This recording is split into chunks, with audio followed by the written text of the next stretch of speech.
So guys, this is all about the sustainability assessments and reporting. Supplier Gateway and SupplyShift have a really great, very copacetic relationship in regards to supplier data and information. Supplier Gateway is a repository for all sorts of your supplier information, be it diversity information, risk assessment information, insurance information. And now we are also integrated with SupplyShift to help you guys manage your sustainability information in regards to your supply chain.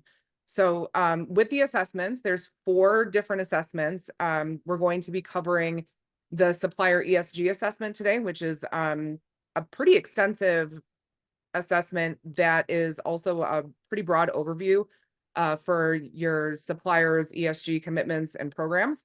But really what we're trying to do here is get you as many data points on your supplier sustainability initiatives as possible with the least amount of barrier. So it's what we do is we make it very easy to select your suppliers in the Supplier Gateway system, deploy your assessments, which are then sent through the SupplyShift system. You don't have to touch that system at all, though. SupplyShift does that on our behalf through Supplier Gateway. And then once your suppliers take and finish the assessment, SupplyShift analyzes and sends us back a number, and we create a report for you guys.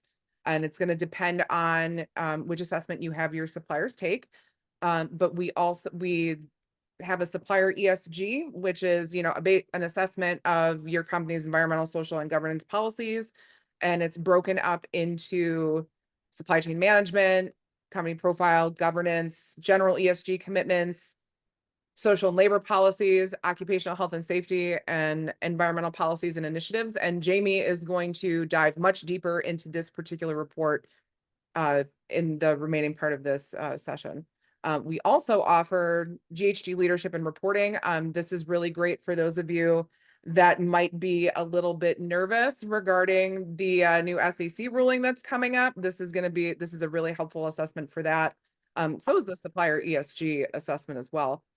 And we also have supplier DEI, which is DEI programs and initiatives that your suppliers may or may not have. And then we also cover human rights compliance. Once the assessment is taken from the supplier standpoint, SupplyShift analyzes all of that information and then gives us a number back. And what we do is we break down the assessment and how each portion was scored. And we give you, so it shows you where your suppliers are doing really great. And it also shows you where your suppliers could use some help along the way. The assessment itself is really great, especially for helping suppliers that may not be as familiar with sustainability initiatives or ESG initiatives. And it also helps guide them through how they can actually improve, which you'll see Jamie explain later. It's really great. It's very informative and helpful for young suppliers that aren't used to this kind of reporting at this juncture. But so that's the basic overview of the product itself. We also have a really great dashboard that will show you the overview of how your entire supply chain is doing. So it's basically like at a glance, very high level, this is where your supply chain is really successful, and this is where your supply chain really needs some work. And that's going to be dependent on the assessments that you deploy across your supply chain as well.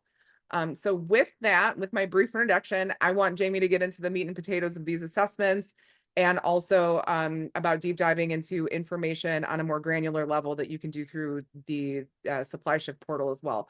So Jamie, I'm going to hand it over to you, and looking forward to hearing it. My personal background is that I have a PhD in environmental policy and economics. I'm one of the co-founders of SupplyShift and have been kind of integral in designing all of the standard assessments that we use on the platform. SupplyShift was recently acquired by Sphera about 3 months ago. So we're now part of a broader ecosystem of sustainability software solutions that really offers end-to-end, we're the supply chain piece, right? Sphera offers everything around scope 1 and 2 carbon accounting and a whole range of other things that we're not going to talk about, but it's a really exciting time at SupplyShift being part of a larger organization. And that really just ups our game as far as having everything we're doing be aligned to global standards and global practices. So when you look at our assessments, we have a whole team of folks who are building and updating our standard assessments to make sure they're in line with the relevant, not just like OECD guidelines for human rights and various guidelines like that, but also for the German human rights law, for example. So the legal requirements. All right, so what I want to do today is show a little bit of the supplier experience, what happens when you send the assessment from Supplier Gateway, when you choose who you're sending it to, and you deploy that assessment. It sends a signal to SupplyShift, which deploys the assessment to the supplier. So really one of the main goals of this call is to show you all what that looks like, show you what the questions are. So the supplier experience, as well as the questions themselves, what we're asking, and how that rolls up to their assessment results. And then also a little bit of what else SupplyShift offers. So what we've designed here with Supplier Gateway is really like a first touch, right? Like what's the easiest way to get an ESG result about your suppliers by asking them for actually what they're doing, right? If you want to go deeper, look at other information, multi-tier, analyze that data, that's a separate engagement, and we can figure out, if folks are interested, how to do that. So again, first we're going to start with the basic supplier experience. So when the supplier logs in, so they would get an email that's initiated from SupplyShift, that's triggered by Supplier Gateway. If they're already a SupplyShift user, which many of them are, there's close to 100,000 suppliers that are on the platform. They would use their existing login, even if they've been invited by a different customer. They would have access to all of the data they've entered into SupplyShift. Obviously, if they start a new account, they wouldn't have that. And they would see what's pending for them to do right here, and also the recent things they've done on the platform. So I'll go right into the Supplier ESG assessment because that's the focus of this call. We have a setting turned on right now. This is really for demo purposes, but isn't normally shown to the supplier, which shows the score as they're responding. We generally don't show them the score while they're responding because it might encourage them to cheat. If they know that they get red for something, they might choose to do something else to get green. But this shows you how the scores build up. So it's really good for demo purposes. So when they log in, they click on the assessment, they open the assessment, they see basically the sections. They have a navigation on the left. They can see how far along they are. They're only 2% complete with this assessment. And these colored blobs, they normally wouldn't see, right? But this is for you to see how the scores roll up. So the sections of the assessment, and these sections correspond to what you saw in the report that Leanne showed you. So all of this is mirrored one for one. This is kind of the under the hood, saying I have an unstable internet connection. So hopefully you can hear me. If you can't, please wave something around. We can look. Okay, good. Wouldn't be surprised if I get kicked out 5 more times. So let's just dig into, so this really covers the main ESG topics, right? Governance is its own section. Environmental policies initiatives is another section. And really the heart of it focuses on supplier experience. I'll just show you a few things about it, and then we'll dig into some of the questions themselves. So we have required questions and we have questions that aren't required. If it's required and I go to submit it, it will tell me that I can't submit it. If I say, hey, I want to submit this, it won't let me because I haven't submitted those required questions. It also shows me if I have answered this question in the past, it would have the question pre-populated and it would tell me the date that I submitted my last answer. So all these things help the supplier reuse existing data and make this a really quick experience for them. They're also able to assign someone else to answer the question. A lot of times, the contact that you have for your supplier might not be the best person to answer a question on greenhouse gases or on labor violations or anything like that. And so they can basically invite someone within their organization to answer that question. That person gets an email, they log in, and it just directs them to answer that one question or whatever questions have been assigned to them. So this is a really useful feature to help companies get through the assessment quickly. The other thing that is really integral to the platform is the skip logic. So let me see if I can find a good example of that. Do you have a written ESG policy, CSR policy, etc.? We also provide guidance, right? about how to answer. There's hover bubbles that will tell them, some definitions and things like that. Some of these questions have links embedded the way they can find out more. But the assessment asks them questions if they, let's say, for example, this just show you how some of the scoring works, right? If they say yes to this question, that gives them 2 points. Those 2 points add up into the score for their section, add up into their overall score, which is the score that you would see zipped over to Supplier Gateway, and would impact what you see in that report, and so on and so forth, right? As they add responses, they get points, and so on and so forth. So this one doesn't give them any points because it's just asking them some additional information to make sure that it's legitimate what they're saying. Social audit, so this one has 0 out of 0. It's an unscored question. Has any of the company facilities received an ethical or social audit? If they say yes, they get a point, and then it's going to ask them some more information about what type of social audit, etc. Right? So this is going to really all of the things that should be in this type of ESG assessment have been added and are monitored by our team to make sure they're all up to date, and help you with that clear understanding of ESG. So that's a quick tour of the supplier experience. It helps them, again, along the way, reuse existing answers, document uploads. I don't know if we saw any of the questions that have document uploads. Here's one, for example, where if it's asking them for a document, then here's how they do that. They add the documentation there. So that's all within the whole process. Once they submit, that submitted result is stored in SupplyShift, and because it was triggered by Supplier Gateway, goes right back to Supplier Gateway and then populates the dashboard on your side as well. So I'll pause there because that's just what's included in the basic subscription with Supplier Gateway. And then I'm going to look a little bit on the buyer side. If you were to sign up for a full SupplyShift subscription, then I'll show you a little bit about what's there. But I do want to pause for any questions about how the assessment is set up, how the scoring works, the supplier experience. Please feel free to pop your questions in the chat.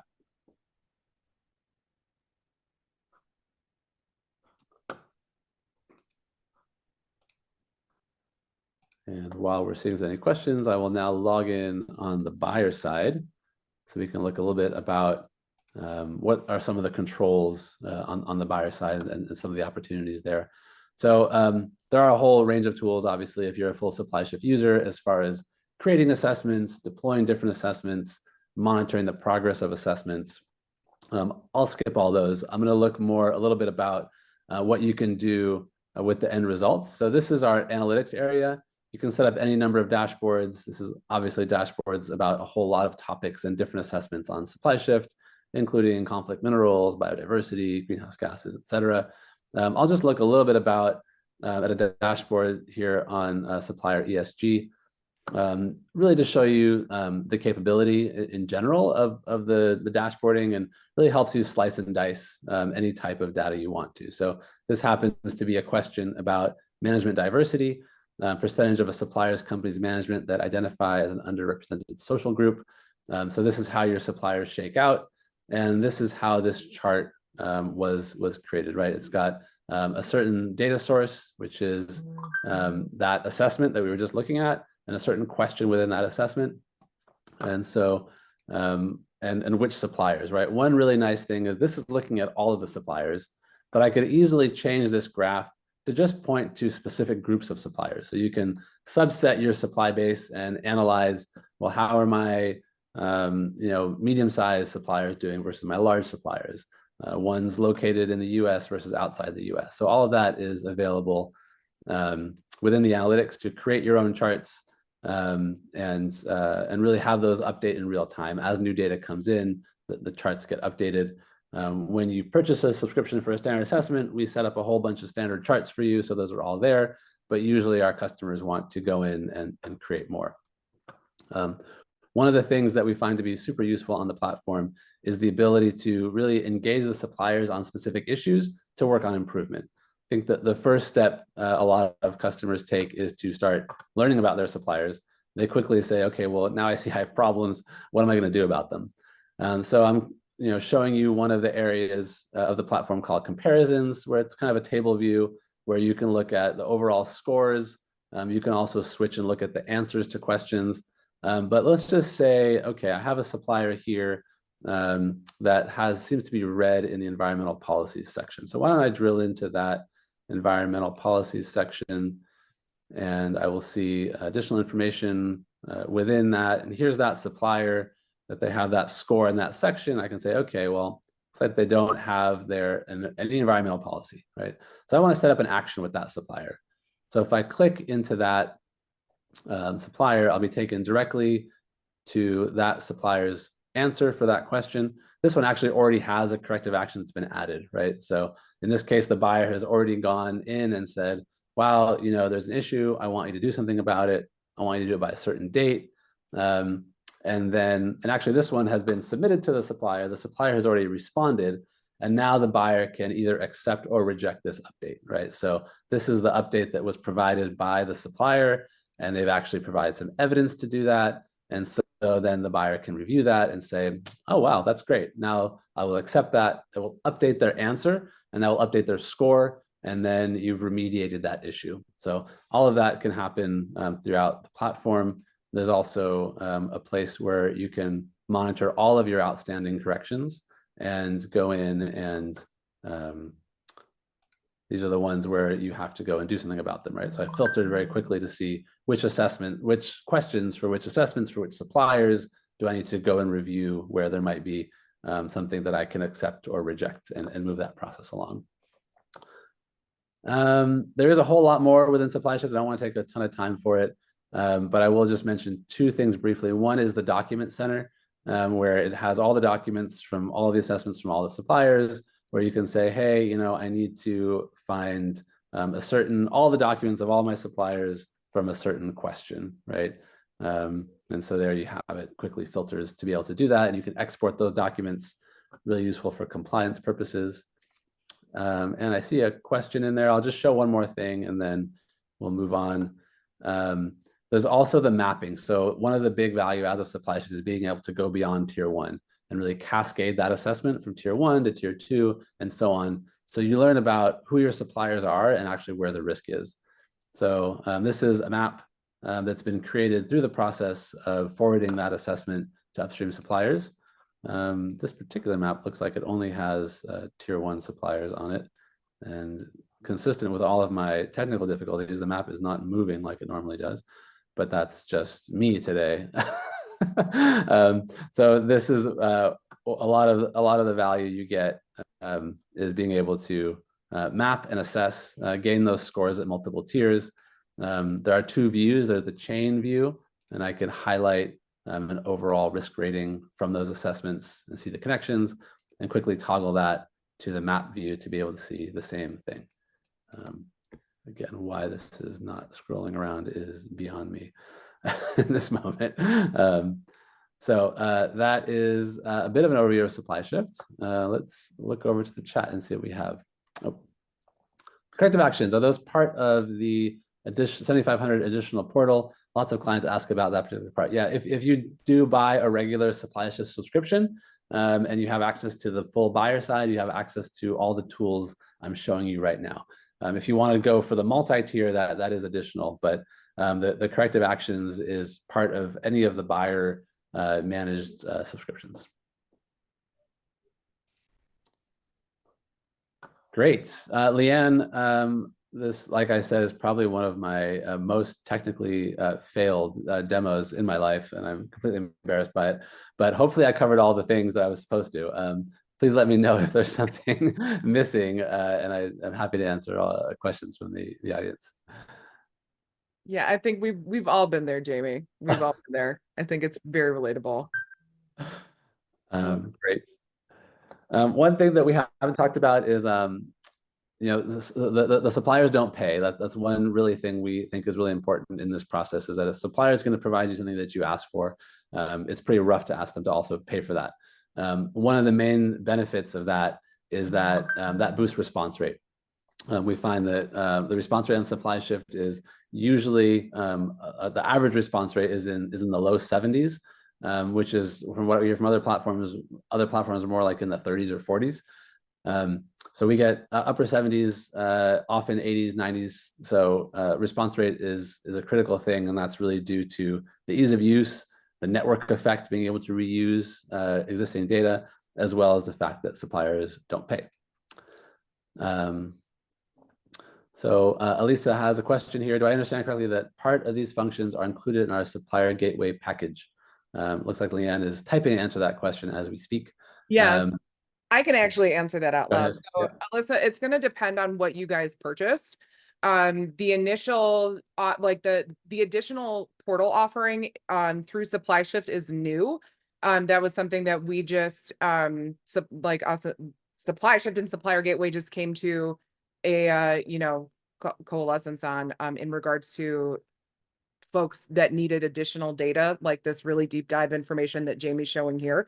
So if you do need that kind of additional data, that there is an additional cost associated with that. Everything that I showed on my slides that's in the Supplier Gateway platform, like the supply chain dashboard overview, the ability to have individual reports on your individual suppliers, that's included with the Supplier Gateway platform. If you need this really deep dive information, that's an additional cost through SupplyShift.